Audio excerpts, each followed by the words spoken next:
Bonjour à tous, c'est le Killer qui vous parle pour la seconde et dernière partie de notre review vidéo consacrée à un ensemble de jeux Lego Legends of Shima sorti en 2013. Il s'agit de la référence 70010 The Lion Shi Temple ou en français le temple de la tribu Lion. Donc souvenez-vous, dans la première partie de la vidéo, qui d'ailleurs sera mise en description de cette vidéo-là, on avait parlé des 7 mini-figurines différentes ainsi que des 4 véhicules inclus dans le temple. Et donc maintenant, il est temps de parler justement du temple en lui-même dans cette seconde partie. Voilà. Je vous rappelle, le modèle coûte 85 € sur le site officiel de Lego, mais 100 € en magasin, donc quand même une différence de 15 € qui n'est pas négligeable, voilà, et ça contient plus de 1000 pièces. Et je vous rappelle aussi que mon ordinateur a des petits problèmes de ventilateur, donc si vous entendez un bruit de fond, eh bien, je vous conseille de régler votre son jusqu'à que vous ne puissiez plus entendre que ma voix. C'est possible, j'ai fait chez moi. Donc voilà, petit conseil pratique pour vous éviter d'avoir un bruit désagréable pendant toute la vidéo. Une vidéo qu'on va commencer réellement maintenant, donc avec le temple, ou plutôt une partie du temple, car effectivement, on peut bien sûr diviser en plusieurs sections et sous-sections. Pour l'instant, nous, ce qui nous intéresse, c'est la partie vraiment inférieure du temple, la partie je veux dire vraiment entre guillemets le rez-de-chaussée, voilà, donc qui comme vous pouvez le voir est composé de plaques et de 4 piliers, donc qui permettront de maintenir en place bien le reste du temple, bien évidemment, en plus de la partie de la façade qui est à ce niveau-là, voilà.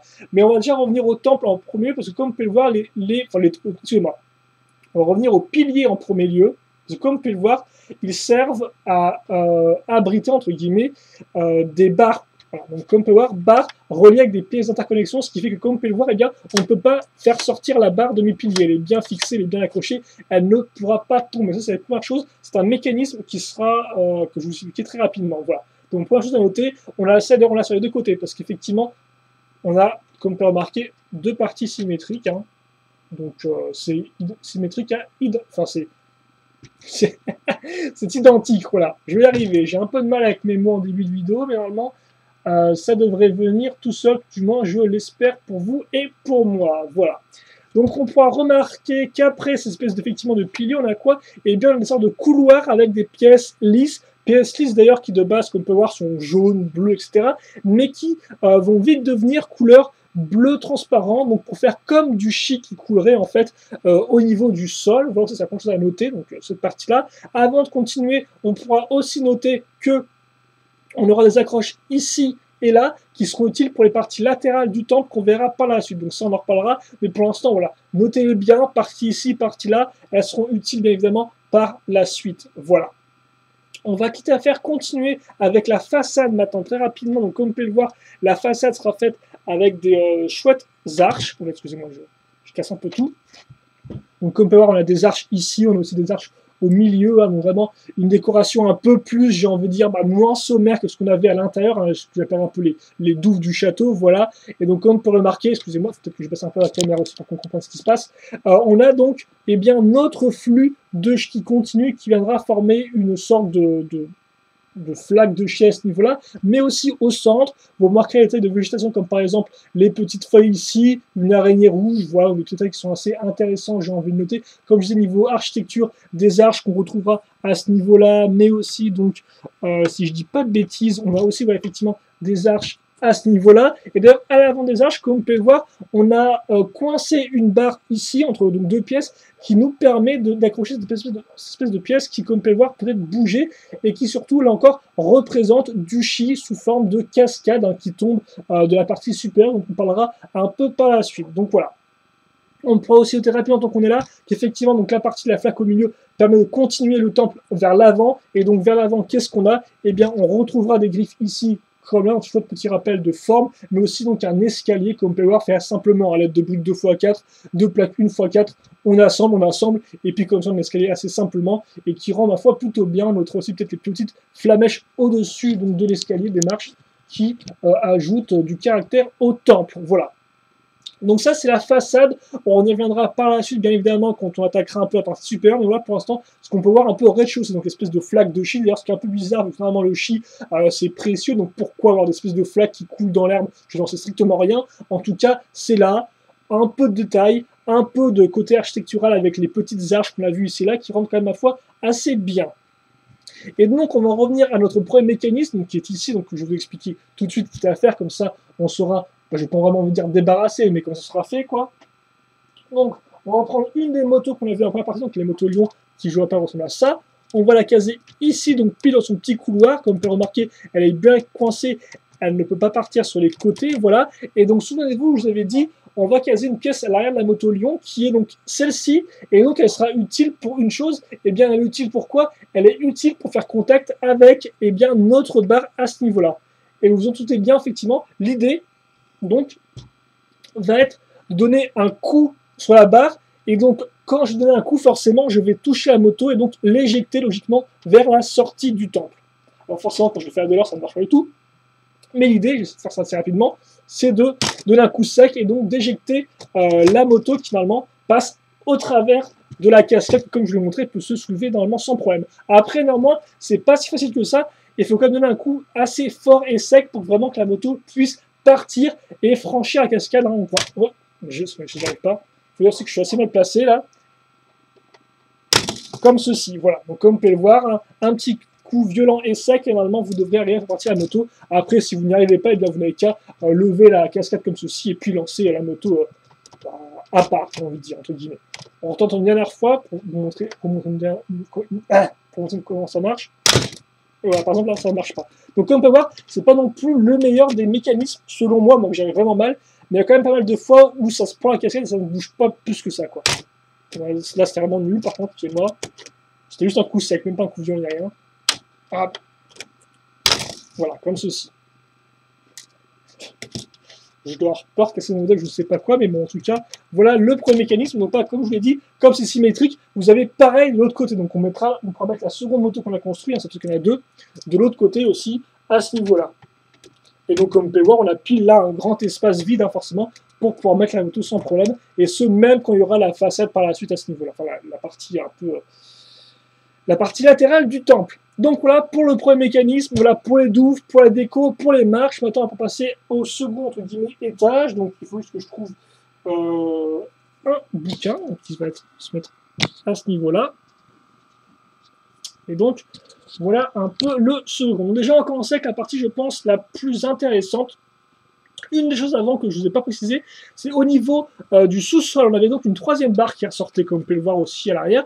Et donc cette barre, elle est reliée à quoi? Bon, non pas un lanceur de troisième moto qui vole, je ne sais quoi, non. Elle est reliée, comme vous pouvez le voir, à cette espèce de plaque. Alors, ça par contre, il faut que je prends la caméra, on va peut-être un peu bouger. La plaque, là, comme vous pouvez voir, cette espèce de pièce ici, là, regardez, hop, je vais la bouger.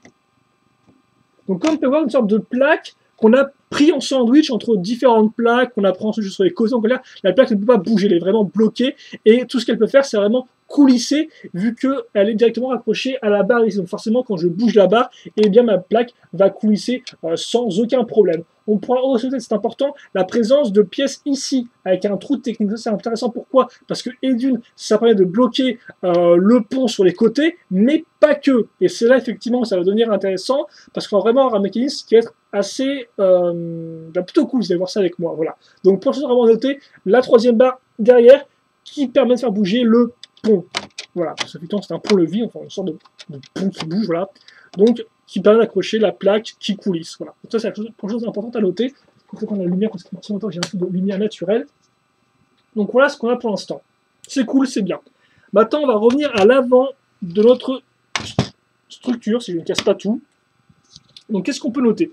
Eh bien, on peut noter qu'on a une grosse tête de lion. Comme la tête de lion ressemble à ça. Elle a encore une façon de construire. Elle est encore construite d'une façon différente par rapport aux autres têtes de lion qu'on a pu avoir dans Shima auparavant, comme par exemple sur le Monster Truck de Lennox, sur le tank de Laval, ou encore dans les différents modèles Speeders, comme par exemple le tournoi ultime, ou encore le modèle de Leonidas. Normalement, j'ai fait après le tour là de toutes les têtes de lion existantes dans Shima. En tout cas, celle-ci est un peu différente, comme on peut voir, elle est un peu plus carrée, voilà, un peu plus mastoc, j'ai envie de dire. Un peu de snot, donc utilisé à l'avant, donc pour avoir des tenons qui sont à l'avant, donc pour faire la partie du museau ici, les petites dents qui vont bien. Nous, par contre, ce qui va plus nous intéresser vraiment, c'est comme vous pouvez voir l'espèce de partie, le creux ici, là, le creux de deux tenons, ici, là, donc qui est fait à l'aide des parties latérales ici. Donc là, on a un creux, donc notez-le bien. Et ensuite, ce qu'on va avoir, c'est, il faut que j'arrive à prendre, faire ça, voilà, comme ceci. Ça, par contre, c'est mon socle à caméra, ce n'est pas, même pas du modèle. Et donc ensuite, ce que j'ai, c'est ça. Par contre, effectivement, le socle, je pense que je peux le remettre. Hop là, on va y arriver. Donc ensuite j'ai ça. Donc comme on peut voir, une espèce de gros pilier marron, voilà. Donc déjà intéressant à noter les accroches ici et là. Donc voilà, autre chose à noter. Autre chose à noter, forcément l'usage de pièces comme ceci pour accrocher quelque chose à l'avant. Et donc ce sera le début de la crinière du lion. Et enfin, autre chose intéressante à noter, là j'ai un espace de 2 tenons qui ressort. Donc 2 tenons ici, et souvenez-vous, je vous ai parlé ici d'un espace de 2 tenons. Donc bah, pile poil, les deux vont s'emboîter. Donc je note ça comme ça ci. Vous noterez aussi la pièce archée à l'arrière, hein, à ce niveau-là, donc qui permet de faire un peu de déco, tout en ayant un sens pratique à l'ensemble. Donc voilà. Et donc maintenant, qu'est-ce qui se passe? Et d'une, j'ai presque fini ma façade. Quoique, attendez, j'ai peut-être... non, effectivement. Donc j'ai fini de vous montrer les petites arches là. Assez cool, comme on peut voir, forcément les petits fanions. Alors, comme des fanions, on les enlève très facilement. Hein. Souvent, ça arrive qu'on donne un grand coup de... Même pas vraiment un grand coup, mais même un petit coup de bras comme ça quand on veut manipuler le temple, et les trucs tombent tout seuls. Et ça, c'est un peu énervant, je vous avoue. Hein. Même si sont bien accrochés, vous faites comme ça, par exemple, et puis voilà, ça tombe. Et donc ça, c'est un peu énervant, même si, bien évidemment, ça rajoute du détail au temple. Mais c'est un peu embêtant qu'effectivement, on puisse les faire tomber aussi facilement. Mais bref, là où je voulais en venir, c'est qu'effectivement, ma tête de lion maintenant, eh bien, elle va aussi pouvoir coulisser grâce à la fente que je vous ai montré et grâce à la partie du pilier latéral. Voilà. Donc maintenant, ma tête peut, comme vous pouvez voir, coulisser comme ceci. Voilà. Et donc, c'est là où c'est assez intéressant. Et donc, derrière la tête peut coulisser, mais comme pour l'instant, elle n'est, entre guillemets, reliée à rien, entre guillemets, j'ai envie de dire. Par contre, ce qui est relié à quelque chose, c'est mon pont, je vais y arriver, donc mon pont qui relaie ma barre. Et donc l'idée, logiquement, j'ai le pont qui coulisse, j'ai ma tête qui coulisse, et bien qu'est-ce qui se passe si je relie les deux? Et bien si je relie les deux, donc à l'aide d'une barre, d'une poutre plutôt technique, donc j'ai la poutre ici, et donc comme vous pouvez voir là, j'ai une accroche, là, donc quoi, pardon, ça va encore tomber, alors tu vas gérer toi, là j'ai l'accroche dont je vous parlais précédemment, et bien j'ai relié les deux, comme ceci. Et maintenant, qu'est-ce que ça veut dire? Eh bien, ça veut dire que quand je vais faire coulisser donc mon pont, eh bien, par la même occasion, je vais faire coulisser ma tête, puisque les deux sont raccordés ensemble grâce à une poutre. Donc voilà. Donc je vous montrerai ça un peu mieux après. Pour l'instant, je vais vraiment juste à vous expliquer le mécanisme. Maintenant, ce qu'on va faire, c'est qu'on va finir donc vraiment la façade avec le haut de notre crinière de lion, donc qui ressemble à aïe, effectivement, donc qui ressemble à ça, à ce niveau-là, normalement.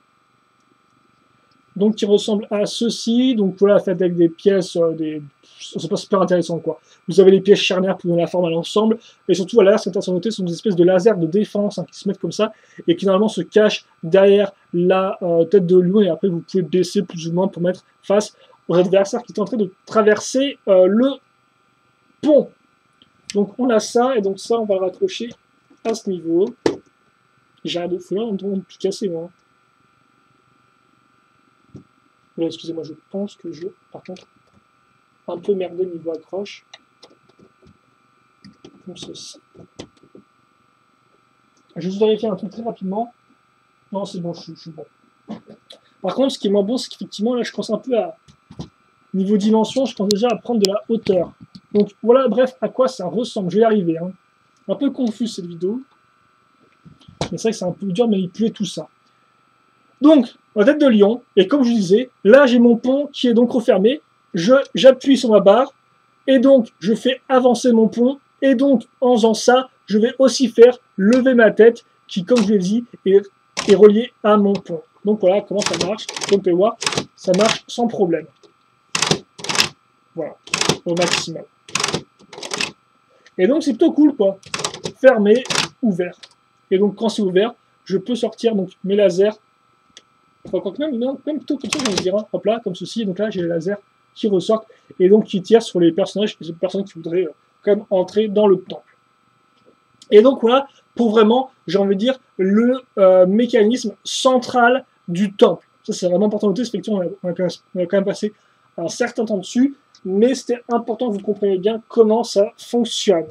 Donc c'est juste simple, hein, deux choses qui coulissent, L'une est directement reliée vraiment à quelque chose qu'on peut manipuler, comme ceci. Et donc forcément, c'est ça pour relier à l'autre pièce coulissante. Et donc maintenant, il y a deux coulisses en même temps. Et donc aussi, autre chose à noter, je vous parlais donc de trous ici et là, et aussi d'ailleurs à ce niveau-là. Ce serait utile pour donc mettre une barre en fait pour pouvoir renforcer l'ensemble. Parce qu'effectivement, sans la barre, comme on peut voir là, je peux casser le truc très facilement. Donc là, je vais mettre ma poutre technique ici, et donc ça va me permettre de renforcer mes fondations en Lego système. Donc avec des briques toutes simples, en clair. Si j'arrive à bien sûr enfoncer ça bien comme il faut, on peut voir le truc va à nouveau de se tomber. Alors, ah oui, effectivement, je me suis trompé de trou, excusez-moi, c'était pour ça aussi. Comme ceci. Et donc maintenant, le tout tient bien, et comme vous pouvez le voir maintenant, je ne peux plus vraiment tout faire tomber, tout casser quand même. Parce que tout est vraiment lié ensemble. Donc voilà.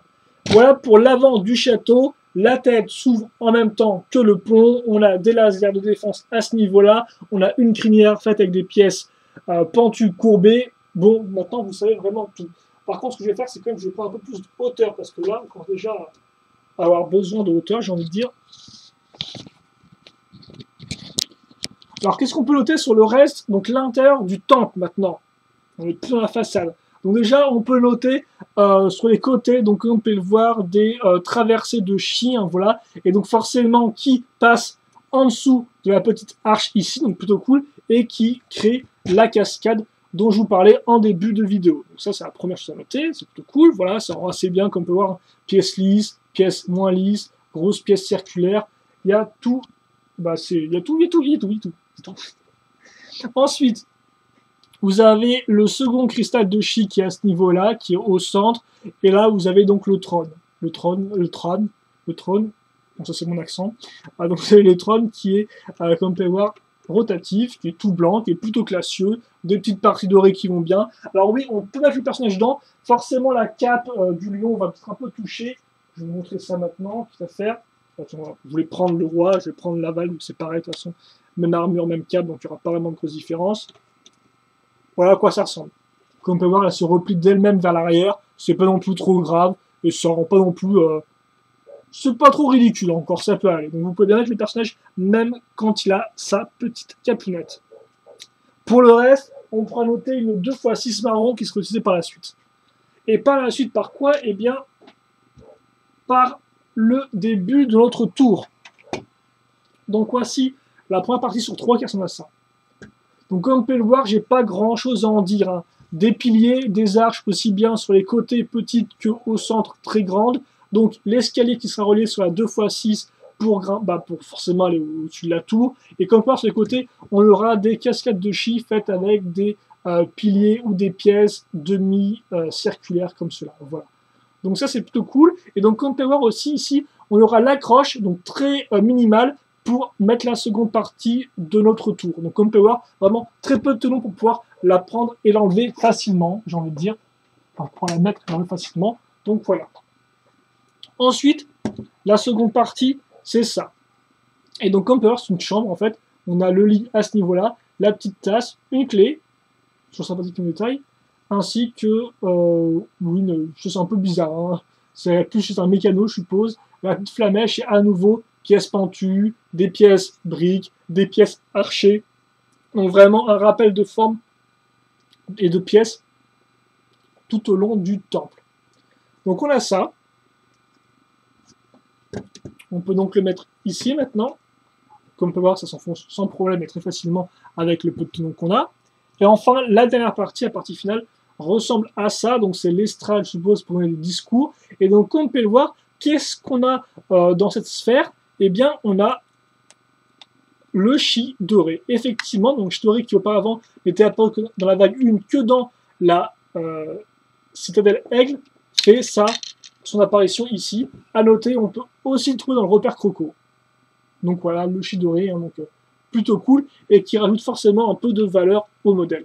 Et donc comme vous pouvez voir, le chi doré, donc dans sa sphère, d'où est évacué le chi, hein, comme vous pouvez le voir, donc il part sur les côtés à l'aide de pièces circulaires comme ceci, de piliers, les petites dents, la petite partie blanche qui font un rappel avec les parties blanches qu'on a à ce niveau-là. Donc voilà, il n'y a pas grand chose de plus à en dire. les petits fanions qui, eux, par contre, sont bien accrochés et risquent pas de tomber facilement. C'est quand même plutôt cool. Et donc ça, on n'a qu'à le mettre à ce niveau-là. Alors par contre, ça ne s'est pas ensemble facilement. Hein.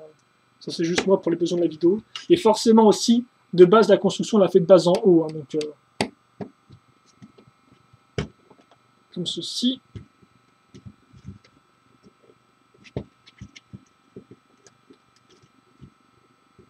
On va y arriver, oui. De toute façon, je pense que ce sera un peu mieux quand on pourra tout mettre sur le temple. Et donc, bah, on va dire un peu à quoi ça ressemble. Voilà. Hop là. Et donc, ce gros module, eh bien, on va le caser ici.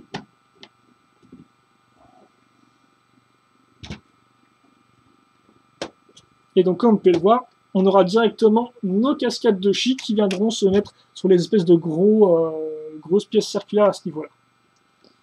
Et donc voilà, on a nos murs pour la salle du trône, la chambre de l'aval, je suppose, et enfin donc l'estrade pour les discours et autres. Donc bon, c'est un peu grand, on verra un peu mieux à la fin, parce qu'effectivement, on n'est pas encore à la fin maintenant. Il nous reste les parties latérales pour vraiment donner encore plus de détails et de fonctionnalités au temple. Donc ça, par contre, on va le virer maintenant, je pense, parce qu'on n'a plus besoin pour tout de suite.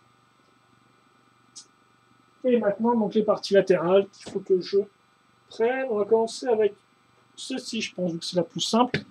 On va un peu revenir à niveau, comme ça. Même comme ceci, hein, j'ai envie de dire. Là, on va remettre à ce niveau-là. Donc, la partie latérale, ça ressemble à ça. Grosso modo, c'est une sorte de petit, j'ai envie de dire, rempart, comme vous pouvez le voir. Donc, voilà.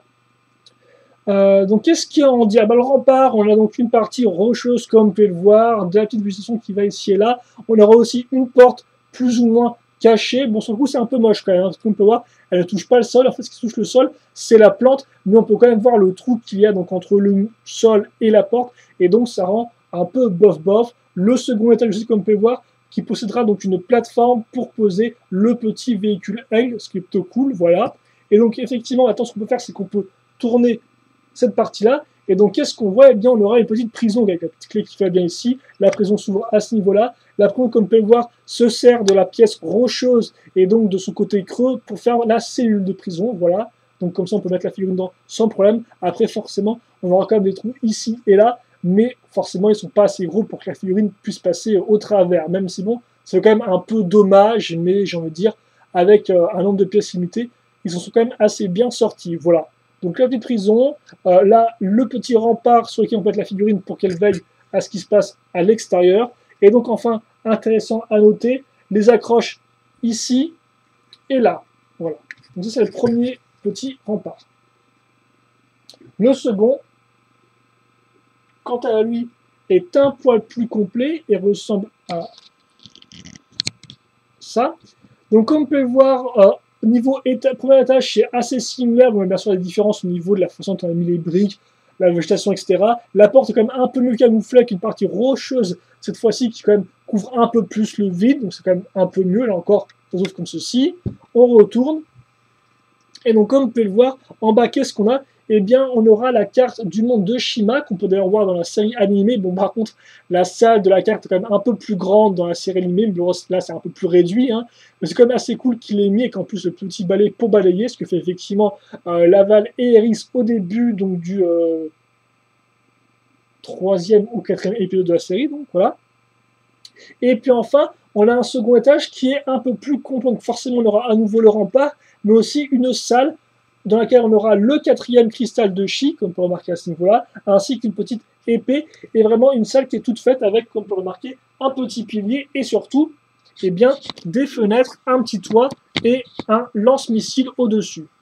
Donc comme on peut voir à ce niveau-là, lance-missile qui est bien sûr monté sur bol jaune, donc là on peut faire ça comme on veut, on peut aussi le lancer sans problème en tirant là-dessus, voilà, hop. Et donc ça rend plutôt bien. Donc un chouette toit, je trouve, hein, avec le toit comme ça, la partie à l'intérieur. Par contre, seul truc un peu bizarroïde, c'est les couleurs choisies, comme vous pouvez le voir à ce niveau-là.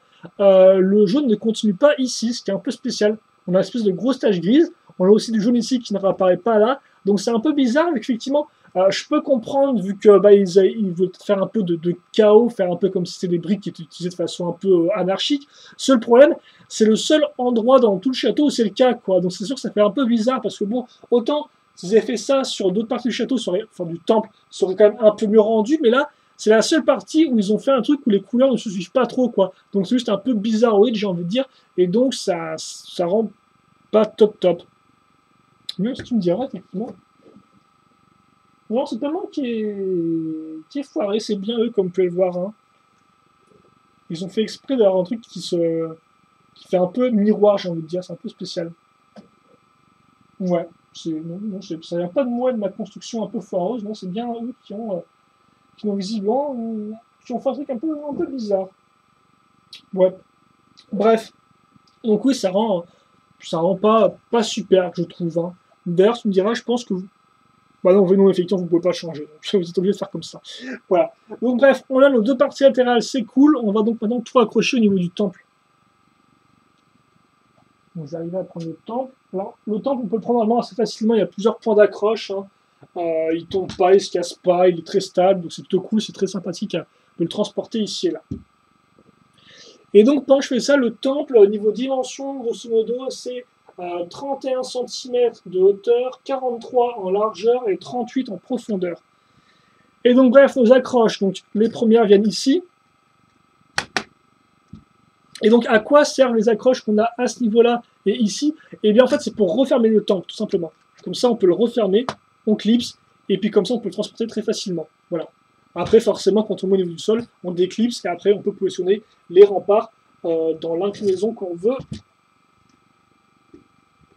Dans l'inclinaison qu'on veut, voilà, point. Il n'y a pas de système à phrase. Je mets ça ici. Alors, attendez, par contre. Non, c'est bon, je suis bien là. Oui, non, je suis bien. Donc, comme ceci. Hop. Je vais remettre mes fanions. Et au final, eh bien, on aura fait le temple en entier, j'ai envie de dire. Parce qu'on a fait maintenant on a fait le tour. Il n'y a rien d'autre. Je vous ai montré les parties latérales, le mécanisme central, la façade, les parties, le sous-sol, les égouts, les douves du château, et aussi la partie un peu plus royale à l'arrière. Voilà. Et donc, voilà à quoi ressemble le château. Alors forcément, je ne vais pas en faire un petit temps à la rente parce que là, c'est un peu la galère. Mais comme vous pouvez le voir, il est assez impressionnant. Et quitte à faire, on va ouvrir le château. Hein. Voilà, avec la grande mâchoire ouverte qui vient se mettre au niveau de la crinière. Forcément, la crinière fait un peu carré, mais logiquement, c'est pas une vraie crinière. Hein. C'est une crinière faite en briques, invisiblement, forcément. C'est pour ça que c'est un peu carré. Au début, ça me semblait un peu moche sur la boîte, mais quand on l'a en vrai, on s'y habitue. Au final, ça prend son sens, quoi. Donc ça fonctionne plutôt bien, qu'on fait plus.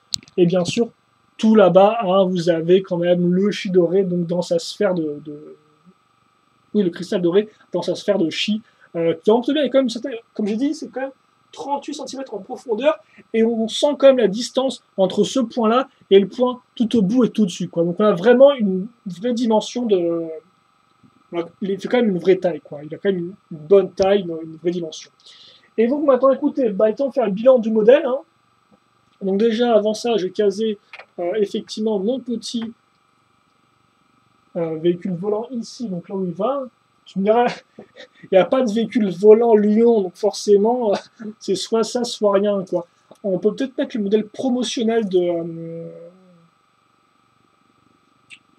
j'ai plus son nom, de Evoir, si je dis pas de bêtises, parce qu'il est aussi assez petit, mais après les autres véhicules Aigle, je pense pas qu'on puisse les mettre dessus, quoi. Vraiment qu'on met juste les versions cockpit. Donc voilà le temple finalisé. Alors par contre, ça va être très chiant de mettre toutes les figurines devant, parce que forcément, on va strictement rien voir. Ah, c'est dommage ça. Bah, tiens, ouais, je vais mettre celui-là ici, je pense. Et je vais aussi mettre... je vais mettre les figurines méchantes à ce niveau-là. Enfin, méchantes, les camps pas très sympathiques, quoi. Et donc, on pourra faire le bilan du temple. Et donc, le temple, honnêtement, est-ce qu'il faut l'acheter ou pas? Bah, je pense que oui, quoi. Hein. Je pense que oui, il y a quand même beaucoup de choses en sa faveur. Et donc, on va très rapidement en faire le bilan. Voilà. Mais oui, déjà, c'est en fait que je peux conseiller d'acheter, parce qu'au final, il a quand même assez peu de points faibles, selon moi. Et donc, on va commencer rapidement avec les figurines qu'on a vues dans la partie 1. Donc, les figurines, comme je dis, vraiment, leur atout, c'est que la plupart sont quand même apparues de façon assez sporadique, donc c'était quand même assez coûteux. Et donc, les avoir toutes ensemble, réunies dans un seul gros set, rend quand même plutôt bien. Voilà. Après, c'est vrai que c'est peut-être pas non plus la meilleure sélection selon moi, parce que bon, j'ai envie de dire, voilà, Evoire n'est pas non plus la meilleure figurine aigle, selon moi, quoi, elle n'est pas non plus super articulée. Comme j'ai dit, je comprends franchement pas trop le choix de Radzar, c'est un peu dommage de l'avoir mis.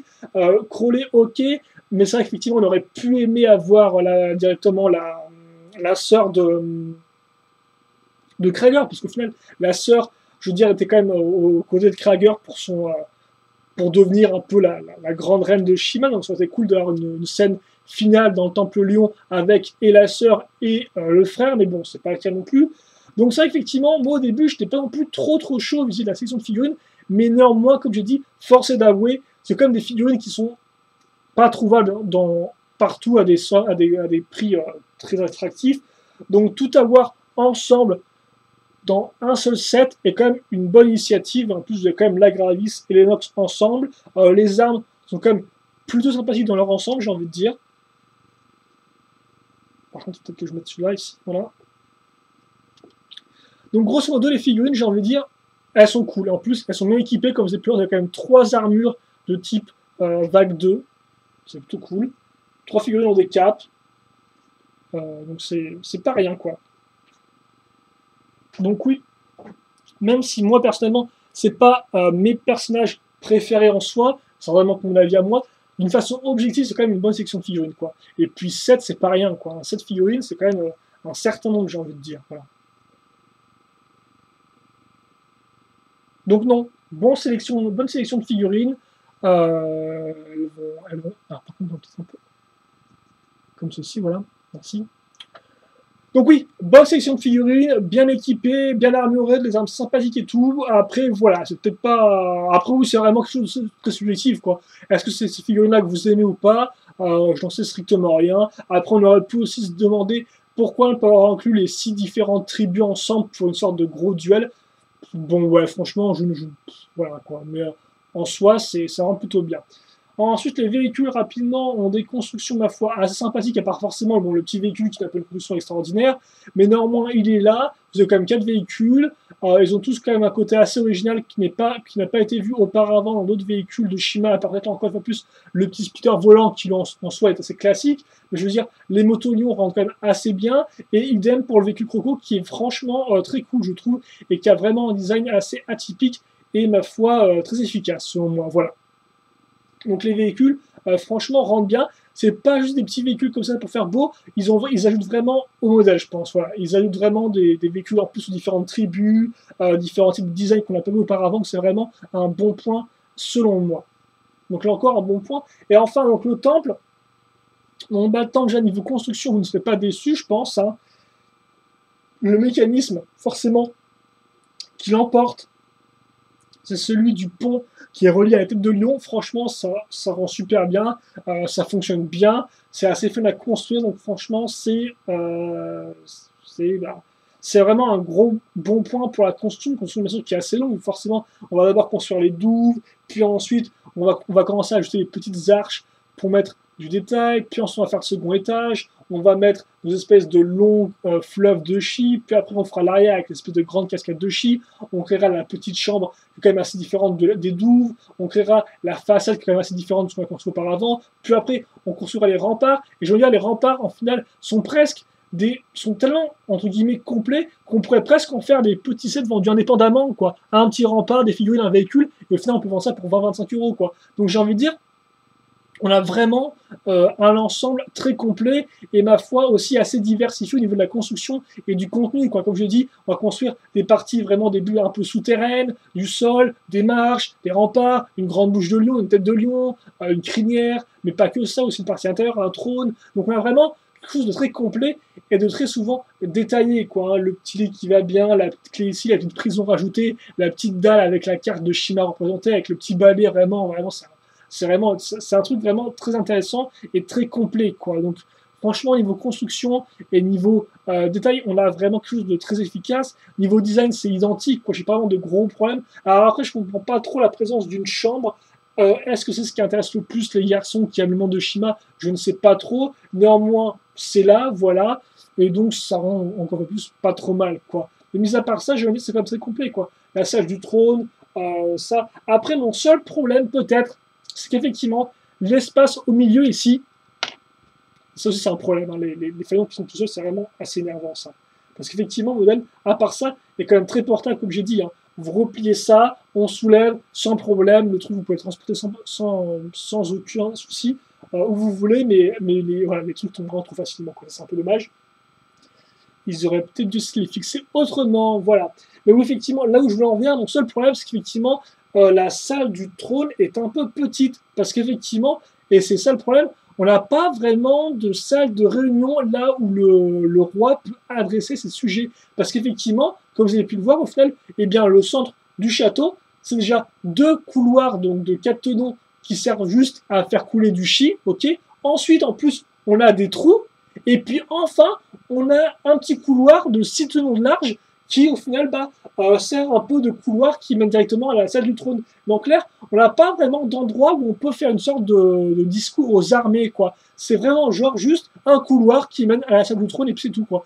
Et la salle du trône est là, pourquoi? Eh bien, pour avoir un trône, un chi et puis basta. Donc effectivement, j'ai envie de dire, mon seul petit problème, c'est que niveau jouabilité, la partie centrale, eh bien, ne peut pas vraiment accueillir beaucoup de figurines, quoi. Alors après, bien sûr, vous pouvez mettre quelques figurines qui sont un peu collées les autres au niveau de la partie du couloir de ce tenant, quoi.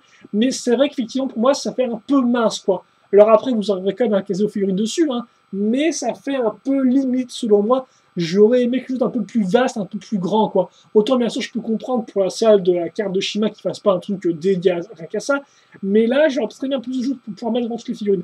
Alors après, c'est un peu dommage, mais bon. C'est vraiment la seule vraiment grosse reproche que j'aurais à faire à ce moment-là, parce que mis à part ça, il n'y a pas de gros problème, quoi. Comme j'ai dit, mes seuls autres problèmes, les faïons qui tombent tout seuls, le fait que des fois le mécanisme là, au niveau des motos qui s'éjectent, marche pas trop bien parce que souvent la cassette a tendance à retenir les motos, donc il faut vraiment donner un coup bien puissant dedans. Et aussi, autre problème, le côté un peu brique de couleur désorganisé au niveau de la tour ici, qui rend pas bien, quoi. Parce qu'autant je peux comprendre l'aspect chaotique, seul problème, c'est le seul endroit où c'est comme ça, quoi. Tout le reste, c'est parfaitement symétrique au niveau des couleurs et des formes. Donc forcément, ça la fait pas trop bien, quoi. Donc c'est un peu bizarre. Mis à part ça, c'est quand même un modèle qui est très complet, qui est très jouable. Hein, on l'a vu, un pont, la petite chambre, les différentes pièces, le missile, 4 véhicules, 7 mini-figurines. Donc franchement, j'ai envie de dire, ce modèle-là, pour 85 €, c'est franchement un excellent prix, parce que souvent, ce modèle-là, on les a pour 100 €. Donc là, 15 € de moins, j'ai envie de dire, mais foncez, quoi. Franchement, c'est un modèle qui, il faut le retenir, très complet, aussi bien au niveau de la jouabilité que du niveau de détail et de fonctionnalité. Voilà. Donc franchement, moi, si vous aimez Shima, eh bien, allez-y. Alors après, est-ce que je vous conseille en tant que premier modèle Shima, si vous avez l'argent? Je sais pas trop en toute honnêteté. Pourquoi pas? Ça dépend si vous préférez les véhicules ou les structures, quoi. Mais en tant que structure, franchement, elle rend bien, elle est massive, et donc j'ai envie de dire, elle est tout ce qu'on pouvait attendre du Temple Lion, quoi. C'est vraiment une version réduite par rapport à la série, ou même par rapport à ce qu'on peut voir sur les cartes à jouer, qui au final, n'a pas de gros problème du fait de sa réduction, quoi, mis à part cette main. La partie centrale qui est un peu étroite selon moi, mis à part ça, c'est très complet, on a tout ce qu'il faut là où il faut, et donc oui, je peux vous conseiller, même si voilà, il y a quand même quelques petits problèmes ici et là, et moi j'ai pas non plus été vraiment roulé par la sélection figurine, mais après moi je suis quand même un cas à part, quoi. Moi j'ai quand même j'ai la chance d'avoir la plupart des êtres légendes de films, forcément j'ai déjà pas mal de figurines que j'aimais avant, et que je retrouve pas dans ce modèle-là, quoi. Mais moi je suis vraiment un cas à part entière, et donc objectivement parlant, on a quand même une bonne sélection de figurines, et ce tournoi qui coûte très peu cher, quoi. 85 €, franchement, c'est une très bonne. Ça peut sembler un peu cher, mais pour le contenu, ça les vaut, quoi. Ça les vaut, et vous avez vraiment de quoi faire et vous amuser, aussi bien au niveau de construction que jouabilité. Donc on va se quitter là-dessus, vous l'aurez compris, le Temple Lion a quelques petites imperfections, mais c'est vraiment anecdotique par rapport à tout le reste, qui est franchement très complet, très jouable, et donc je ne peux que vous recommander ce modèle-là si vous êtes fan de Shima. Et donc pour Noël, j'ai envie de dire, c'est un peu le cadeau idéal pour compléter vos autres véhicules, vos autres modèles Shima, et même peut-être pas compléter, même comme je disais, commencer, parce qu'au final, vous avez tout ce qu'il faut pour commencer une collection Shima, quoi. Vous avez la structure, les véhicules, les figurines, les armes des différentes salles. Donc franchement, les solutions de jeu sont presque infinies, quoi. Vous avez vraiment un petit package très complet. Et donc on va se quitter là-dessus. Donc vous, normalement, si vous avez des questions, des commentaires, n'hésitez pas à me les poser. J'y répondrai comme d'habitude avec grand plaisir. Et puis pour le reste, eh bien, j'espère que vous avez apprécié la vidéo malgré mes petits problèmes des fois de langage où je parle des fois un peu trop mal, un peu trop vite. Donc voilà, j'espère que vous avez apprécié la vidéo. Et puis moi, il ne me reste plus qu'à vous souhaiter passer une bonne journée, de bien vous porter parce que c'est ce qui compte. Vous pouvez une bonne journée, bonne soirée, ce que vous voulez. De bien vous porter. Et bien sûr, j'espère qu'on pourra tous se retrouver. Normalement, on devrait pouvoir se retrouver pour de nouvelles vidéos très prochainement. Allez, merci à tous encore une fois plus d'avoir suivi jusqu'au bout. Et à la prochaine. Allez, salut!